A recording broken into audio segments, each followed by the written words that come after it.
All right, Shalom. I'd like to start off by giving all praises to Yahweh, Ba'ashem, Yahushai, Ba'ashem, Rakakwadash. Double honors to the apostles and elders of Great Millstone, and peace and blessings to the 144,000 and the rest of the elect. Hey, Shalom. This is the brother Yakanan from the GMS Houston camp. And like as usual, hey, these are very exciting times. You know, you have this devil boasting of himself.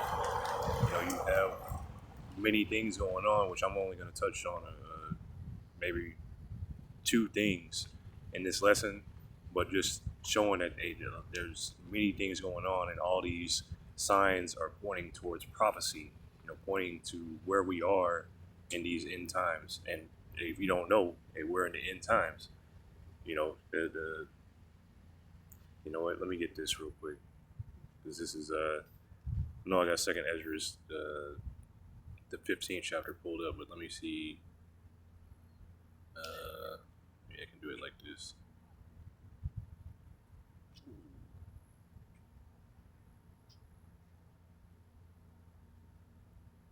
God. Okay, this is Second Ezra, the ninth chapter, and in the GNT, and it says, he answered, "Consider all these things very carefully. When you see that some of the signs I have told you about have appeared, you will know that the time has come that God Most High, or Yahweh Most High, will bring judgment on the world He has created." So measure the time, you know, like as if I use the imagery all the time of, you know, you're driving on the highway, you see, you know, the signs closer to you get into a certain city. You know, it might be 100 miles, 50 miles, whatever. But this here, you know, imagine the same thing. You know, you looking at a map or whatever. This is a map to the kingdom. This is where we are to the kingdom. This is how far away we are to the kingdom. And what you do on a map is wherever you are, you look for a landmark. So these are like landmarks showing how close you are to the kingdom. So this here, like it says here, there will be earthquakes, national rebellions, international intrigues, unstable leaders, and confused rulers. When you see these things happening, you will know that they are what Yahweh Most High, Yahweh Ba'ashem Yahushai, has spoken about since the beginning of creation. So what are you seeing? You're seeing earthquakes, national rebellions, you know, people uprising in their countries. You know, there's getting ready to be a civil war here in Babylon the Great. You see the pieces being put into place. The Maggers, the Libs, the Dems, the Days, you know, all kinds of, the blacks versus the whites, you know, northern versus south. Hey, all the division is set up already. So international intrigues, unstable leaders. Hey, you see what like in Argentina. Here it is. The country they just got bailed out. I can't remember what the number was. I don't remember if it was a billion. I think it was in the billions. But the day that this happened, the president of their country is having a rock and roll concert. You know, this guy's unstable. Here it is. Your economy has crashed, and you throwing a concert. You know, anyway. And also, from what I see going on in Madagascar, what I have an example of is, you know, the president of Madagascar, he fled the country. He left Madagascar. He said, peace out. And then the military took over. So these are very beautiful times that we're in because these are signs of the end. It says, confused rulers, when you see these things happening, you will know that they are what Yahweh, Ba'ashem Yahushai, Most High, has spoken about since the beginning of creation. The beginning and the end of everything that happens in this world are clear. The same is true in the world above. Wonders and miracles show the beginning of events, and mighty signs show when they end. So, if you're seeing all kinds of mighty signs, you're seeing talk of what is it, Atlas, 3-eye Atlas, however it's worded. You know, you're seeing different chariot sightings. You're seeing the moon turning blood red, and man, it's beautiful. You're seeing different flooding phenomena going on. I think there was a tornado in California, and I seen in the video that the person captioned it. They were saying this doesn't happen in California. So you're seeing all kinds of things that seem out of place from where they normally are. But let's go back to 2nd Ezra 15, just so I had that place marker. And I was just going to play a video real quick because this is on the Elder Natazakbaz channel. So this is, I'm just going to play the intro. As I said earlier, I intend to be a partner in securing a better future. We're going to be working, you're going to be working with the United States, and we're going to make sure that the Middle East is going to be a safe and secure place. It's a very important place in the world, means so much. There were so many people who said the Middle East, and this has been going for many, many decades. I've read it many times, that World War III will begin in the Middle East. It's not going to happen. That's not going to happen. There was a time that you would have thought it could have, but it's not going to happen. There won't be World War III, hopefully at all, but it's not going to start in the Middle East. We're not going to have a World War III if we're smart. There'll never be a World War III. World War III will begin in the Middle East. It's not going to happen. That's not. So that's really, you can go and watch the video, but that's all I'm really going to play from this. Because what he's saying is, he said it, really two different ways. He said World War III is not going to happen. And he also said, if we're smart, World War III isn't going to happen. But he mentioned a few things. World War III starting in the Middle East. And then also, it's not going to happen. So what they're pushing now is peace through war. And what they're saying is, peace and safety, in other words, which I'm not going to grab the scripture, but when they start saying that, speaking of peace and safety and this and all that, then sudden destruction come. So their destruction, the destruction of the Edomite rulership is at hand. This is also who would be ruling at the end. You know what? I'm going to get that as well before I get too far ahead. Because, oops.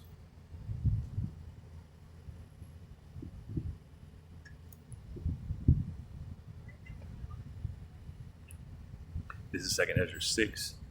And I'll start at verse 9. This is also in the GNT. It says, Esau represents, and this is just straight to the point, Esau represents the end of this age, which this is what the age that we're in. Esau's age, the age of the reborn Roman Empire. Esau represents the end of this age, and Jacob represents the beginning of the new age. So if Jacob's hand is the beginning and Esau's heel is the end, do not try to find a space in between. So, in other words, Jacob's rulership, the rule of the Israelites, who the world has been calling bums and disregarding and rapists and liars and all kinds of, lies, we're set up to be the next rulers. Esau is the end of this world. And what's coming next is a perpetual rulership under our Lord, Yahushua, who the world ignorantly calls Jesus Christ. So who you picture, as Caesar Borgia, long hair, hippie, this and that, whatever, hey, that's the wrong image, that's the wrong guy, that's the wrong everything. That's not the savior of the Israelites that's in the Bible. So let's just get back to jumping back and forth on this GNT. Let's see, back to 15. But back to what Trump had said. He said there's not going to be a World War III. This man is speaking very lofty, speaking very proudly, as if he has control over anything that goes on in the world. So this is Lamentations chapter 3 and verse 37. It says, who is he that saith, and it cometh to pass, when the Lord commandeth it not? So Yahweh Shai said there's going to be wars. There's going to be a major war. In Revelation, the 16th chapter, it says Armageddon. All the troops of the world are going to be gathered together for World War III. Armageddon, meaning the Armageddon, mountain of the valley of troops. So, who are you? You're nobody.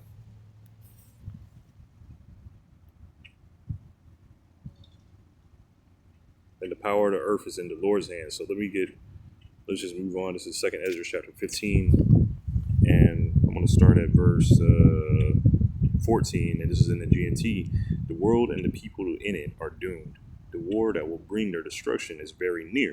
So this man says there's not going to be a war. We're going to prevent the war. There's not going to be a war if we're smart. Everybody thinks the war is going to be in the Middle East, but it's not going to happen. No. It says the world and the people in it are doomed. The war that will bring their destruction is very near. Nations will arm themselves and fight against other nations. And what do you see different nations doing? Like Russia, building up their stockpiles, testing out new weapons. You hear about a new Russian weapon probably about every other week. And you watch it later, further on in the Elder Monatazakba video, when he posts, that video, they're talking about Trump was bragging about the weaponry that they have. So these nations are arming themselves. Even the weakest of the nations are arming themselves. Since nations will arm themselves and fight against other nations, there will be great political turmoil with one group trying to overpower another and gain control while ignoring the legitimate government. So what is that? That's a coup, a takeover, civil war, a rebellion. There will no longer be free access to cities because the struggle for power will bring destruction, terror, and total confusion wherever people live. Driven by famine and terrible suffering, people will assault their neighbors and mercilessly plunder their possessions. But the point being here that there's going to be, I'll start up at the top, the war that will bring their destruction is very near, World War III. And the third woe cometh quickly.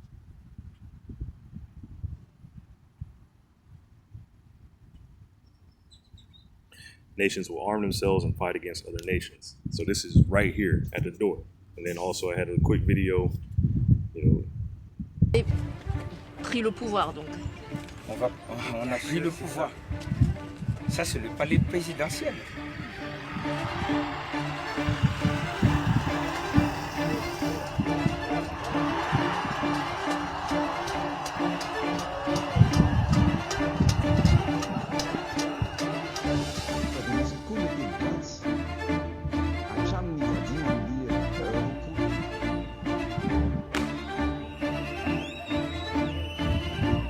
Rehefa name sosikevitra ihany koa ny filoham-pirenena hafa aty amin'ny continent afrikanina hoe andefa andeha tafika izay ampandry ny tany dia niteneniko hoe tsy mifanaraka amin'ny fotom-pisainana malagasy izany andefa andeha tafika izany ka milavika.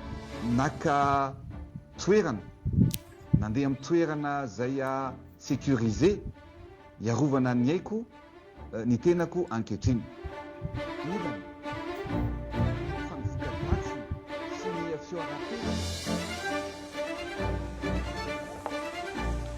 Fa dia nisy tokoa ny tedi-dratsy hatramin'ny fahadimy amin'ny roapolo ny volana septambra teo, anaovana ny fanonganam-panjakana, hifofona ny aiko.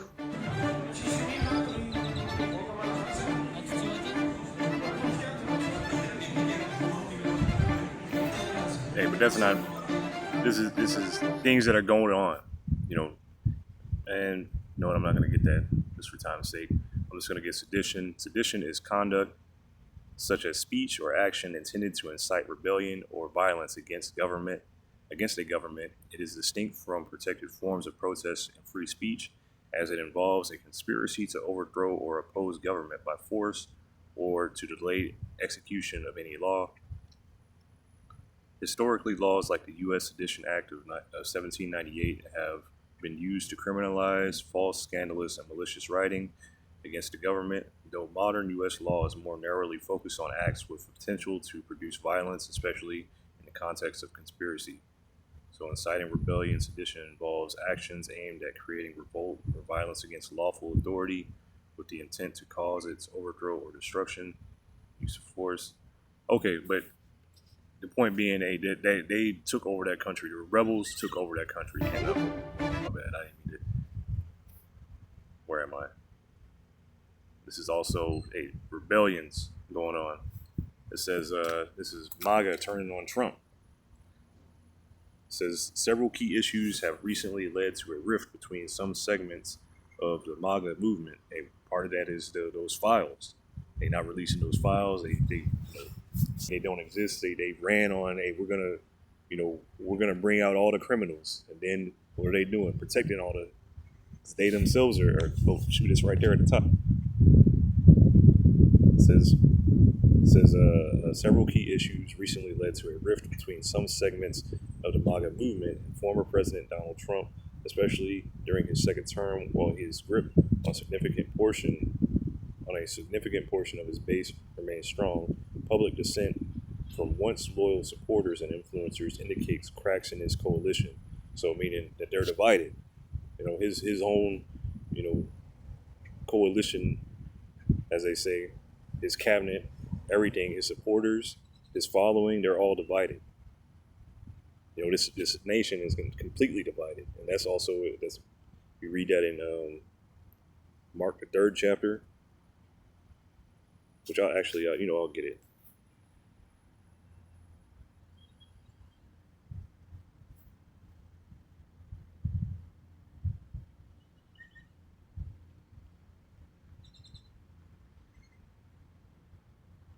Mark 3 and verse 24, and if a kingdom be divided against itself, that kingdom cannot stand. So if they're divided, they're already in a bad place. They're ready for a collapse. I could have got it in the NLT. The NLT is a little better. I don't know what's up with this thing today. Maybe it's just me. This is Mark 24 and Mark 3 and 24 in the NLT. It says a kingdom divided by civil war will collapse. So that's beautiful. That's from the elder Karatazad from Vegas. I remember he brought that out. But that's beautiful because that's what's coming. There ain't no peace coming. So they're divided by that. They were divided by the Epstein files. Many MAGA influencers and supporters having long demanded the release of information related to disgraced financier were angered by the Trump administration's shifting stance. So they changed. They said they were going to do it. They were going to release them, and then they said on July 25th that there are no client lists. There are no lists. Existed in many. And Epstein's case was essentially closed. Many grassroots supporters and conservative commentators felt betrayed.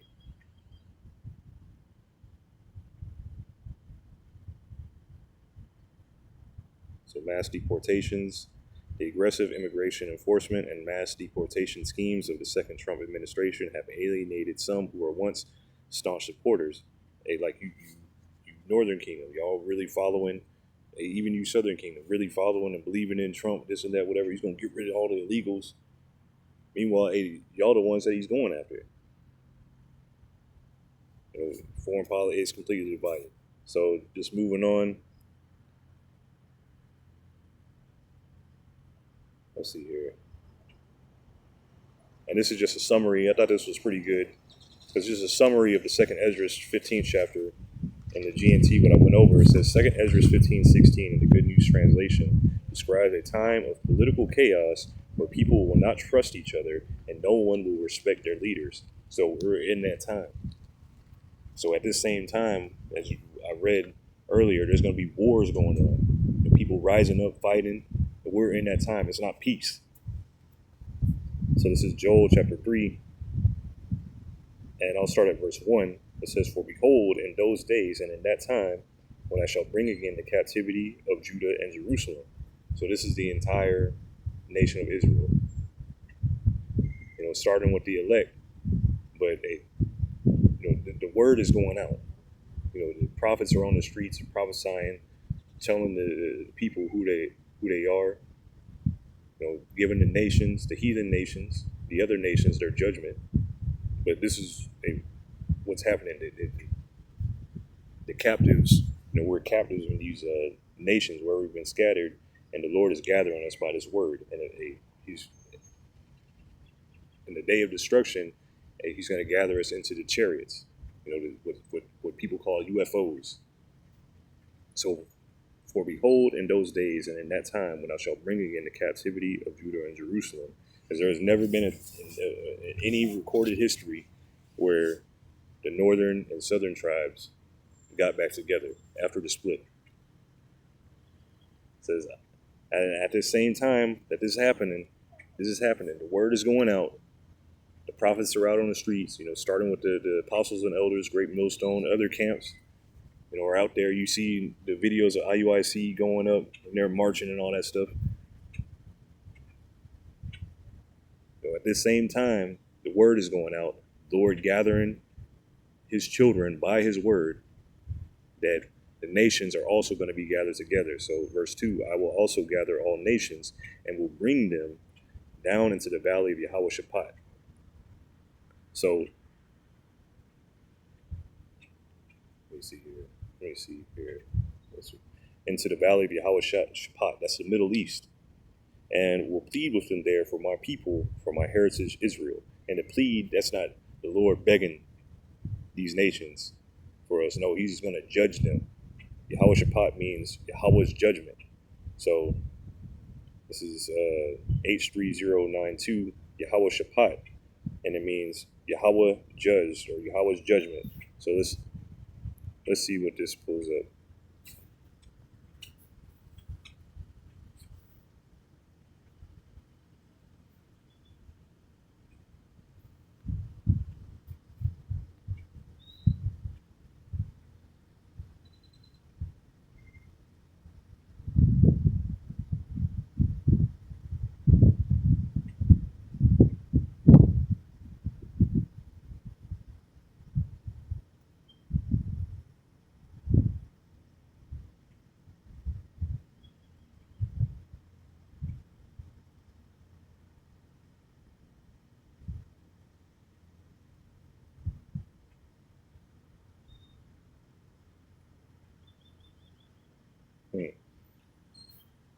It says, what is the significance of the Valley of Yehoshaphat? The significance of the Valley of Yehoshaphat is its prophetic role as a location for the final judgment of all nations, a concept derived from the book of Joel. This valley is also called the Valley of Decision, and is where the prophet states that Yahweh judges will occur, or Yahweh states that Yahweh's judgment, I should say, will occur in Joel's writing. So, and this is in the Middle East.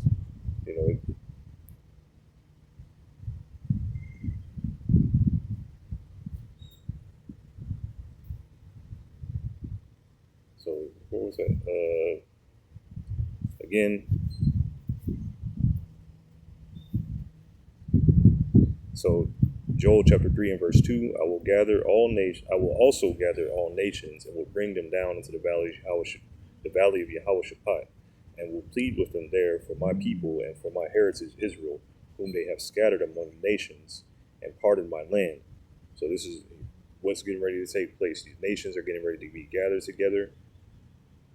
Even though, Nero says, it's not going to happen, it's going to happen. And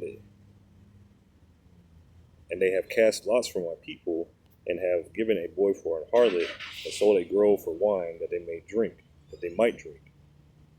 So, what is that further down?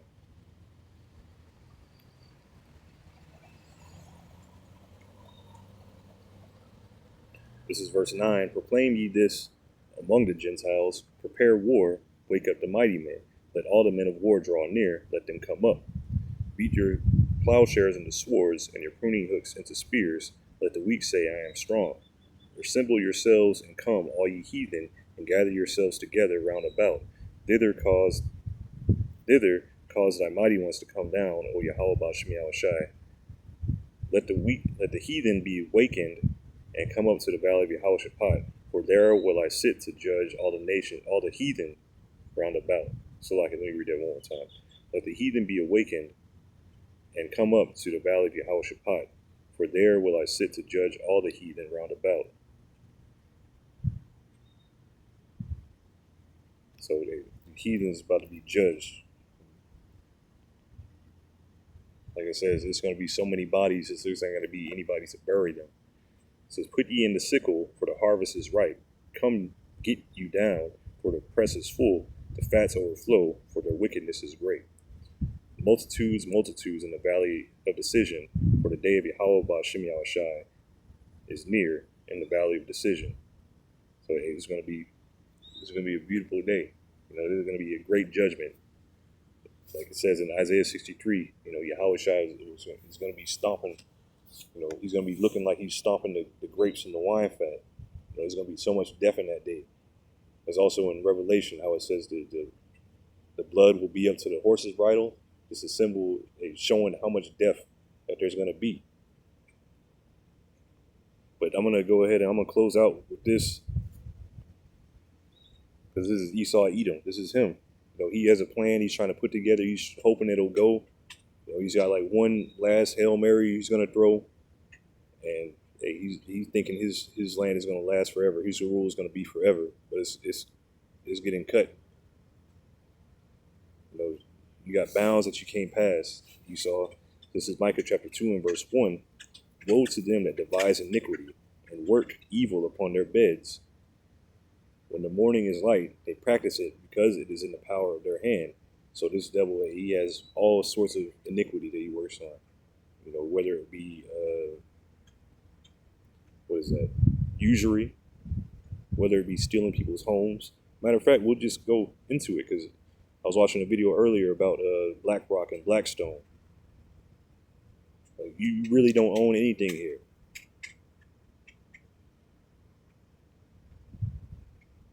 Everything that you see around you is owned by one of those two mega corporations. And when you look into it, those two mega corporations are the same corporation. So, verse 2, and they covet fields. So they want everything. I like that one 9 Inch Nails song. I think it's Head Like a Hole. And he says, he doesn't want everything. He wants it all. This devil wants everything and then some. So much so that he's going to destroy all life so he can have everything. So they covet fields and take them by violence, and houses and take them away. So they oppress a man in his house, even a man in his heritage. So this is what they do. They oppress a man, his house, his heritage, everything like that. Then they take that heritage and say it was them the whole time. This is these devils. This is who judgment is coming for. The main receivers of the judgment coming. Therefore, thus saith the Lord, Yahweh Ba'Shem Yahushai, behold, against this family do I devise an evil from which ye shall not remove your necks. Neither shall ye go haughtily, for this time is evil. So there's an evil, you got a great evil coming to you. Destruction, your kingdom is going to be taken away. Your army is going to be taken away. You're going into slavery, starting with your elites. And it's only evil for you from henceforth. So, that's all I'm going to read from that. But just because you say war ain't coming, matter of fact,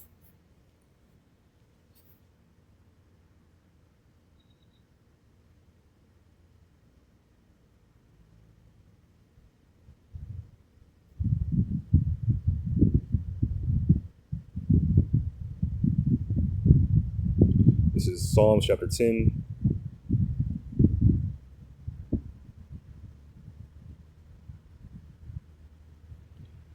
Shoot, I can just start at verse 1. This is Psalms chapter 10 and verse 1. And this is, the header says, a prayer for the overthrow of the wicked. And your overthrow is coming. And that's a very beautiful header, as a theme. Your overthrow is soon. And just from the signs of it. Psalms chapter 10 and verse 1, why standest thou afar off, O Yahweh Ba'Shem Yahushai? Why hidest thou thyself in times of trouble? The wicked in his pride doth persecute the poor. You see persecution going out, and it's only going to get worse. It's been persecuting, the righteous for a long time. The wicked in his pride doth persecute the poor. Why? Because he's had no judgment. He's been doing it, getting away with it for so long, but that's about to come to an end. Let them be taken in the devices that they have imagined, and part of that is that the thermonuclear destruction. Those ICBMs that you built, the nuclear arms that you built up, all that stuff, hey, that's all going to be used against you. For the wicked boasteth of his heart's desire, and blesseth the covetous, whom Yahweh Ba'Shem Yahushai abhorreth. So he's boasting of his heart's desire. Hey, we're going to live forever. We're going to make what is that, Gaza and whatnot, a casino or a resort, and have oil refineries. It's going to be a beautiful paradise, this, that, whatever. We're going to rule forever. The wicked, through the pride of his countenance, will not seek after the Most High. Yahweh Ba'Shem Yahushai is not in all his thoughts. He's not thinking about the Most High at all. Psalms 50:17 tells you he casts a word behind him. His ways are always grievous. So his ways, everything that he comes up with, every solution, everything, just being here in his kingdom is grievous. Just to hear the stupid thoughts of the people that he rules over. You got to hear a man say, I'm afraid to be a boy dad. You got to hear stuff like that. This is grievous. And this is under his rule.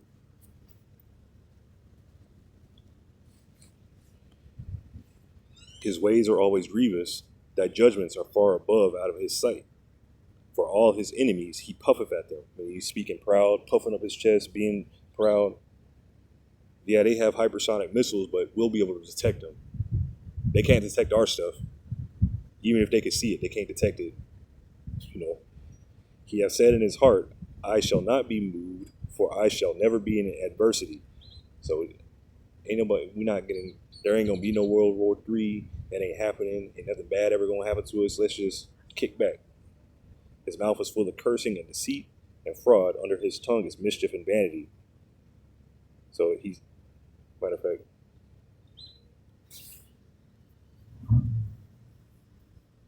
let me get another one. It says, I will never be in adversity.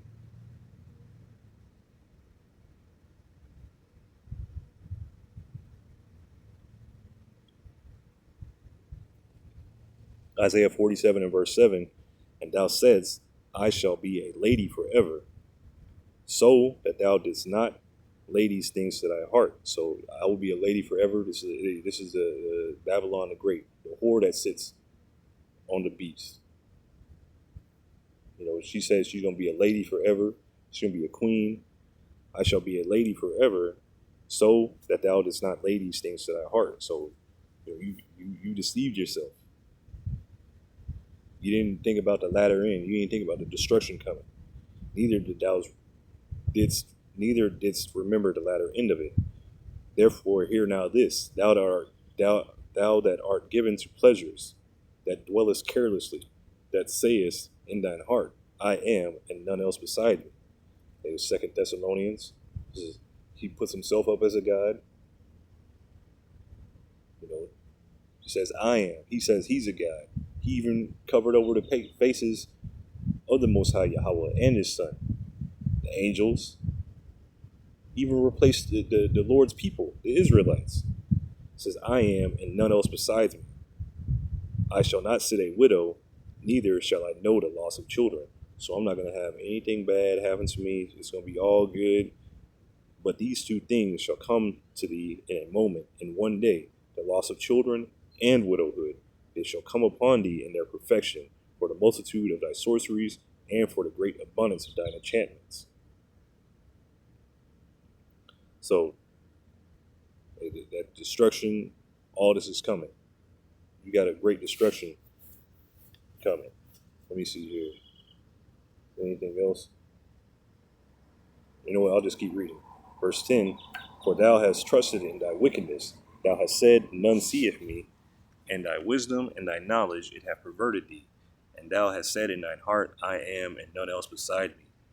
Therefore shall evil come upon thee.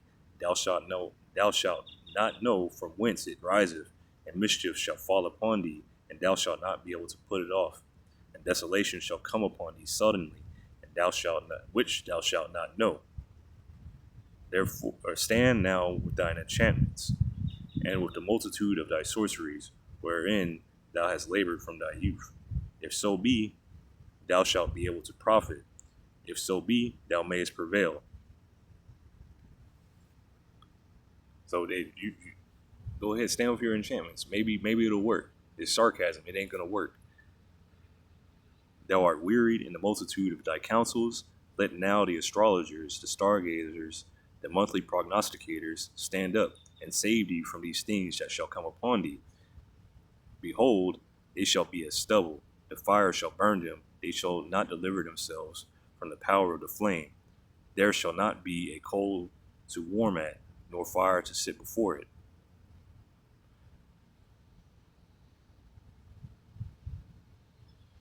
So, hey, the fire is coming.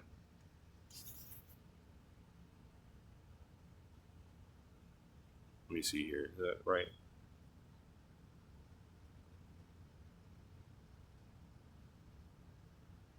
Here we go. Oh, here, picking up where we took off. This says the same thing what I just read, Isaiah 47. It says, this is Revelation 18 and verse 7. Let me see. Let me start up a little bit. Then I'm going to close out. I know I said I was already going to close out, but so this is for the Israelites. This is Revelation 18 and verse 4. It says, and I heard another voice from heaven saying, come out of her, my people. This is for the Israelites. This is for the elect, really, that are here in Babylon the Great. Those that heard the word, believed it, and changed their lives, repented, and walked that path. You know, we're hearers of the word and doers of the word. So, and I heard another, and this is the elect. They were chosen from the beginning to be saved out of this destruction. So, and I heard another voice from heaven saying, come out of her, my people, that ye be not partakers of her sins, and that ye receive not of her plagues. So, literally being beamed up out of this destruction that's coming. For her sins have reached unto heaven, and the Most High have remembered her iniquities. Reward her even as she rewarded you, and double unto her according to her works, and the cup which she hath filled, fill to her double. How much she have glorified herself and lived deliciously, so much torment and sorrow give her. For she saith in her heart, I sit a queen, and am no widow, and shall see no sorrow. So it's saying the same thing that I was saying in Isaiah 47. But this is speaking of the thermonuclear destruction that's coming. Therefore shall her plagues come in one day, death and mourning and famine, and she shall be utterly burned with fire. For strong is the Lord Yahweh Ba'ashem Yahushai who judgeth her. And the kings of the earth who have committed fornication and lived deliciously with her shall bewail her and lament for her when they shall see the smoke of her burning. Now, and also in Revelation, the 17th chapter, it speaks of the nations hating the whore and shooting arrows on her. So while these nations are going to shoot their thermonuclear arrows on her, they're also going to mourn because this is the cash cow. This is where you come to make money. So they're not going to wail because they really love this place. This is a great place to be. No, they're going to be wailing because of the destruction. No, not the destruction, but because they lost their cash cow, Salakia. Cash cow, Salakia. So we'll finish this out. Verse 10. Standing afar off for fear of her torment, saying, alas, alas, that great city, Babylon, that mighty city, for in 1 hour is thy judgment come. So that's Babylon the Great. The judgment is coming. This entire place is going to be up in flames and done through. What took hundreds of years to build up, just finished in 1 hour. And the elect of Israel are going to be saved out of this destruction. So no matter what you say, this ain't going to happen. That ain't going to happen. World War III ain't happening. Peace forever. Nah. Because who are you? You just earth and ashes. So, hey, Lord willing, this has been edifying. I'm going to give all praises to Yahweh, Ba'ashem, Yahushai, Ba'ashem HaKakodash. Double honors to the apostles and elders of Great Millstone, and peace and blessings to the 144,000 and the rest of the elect. Shalom.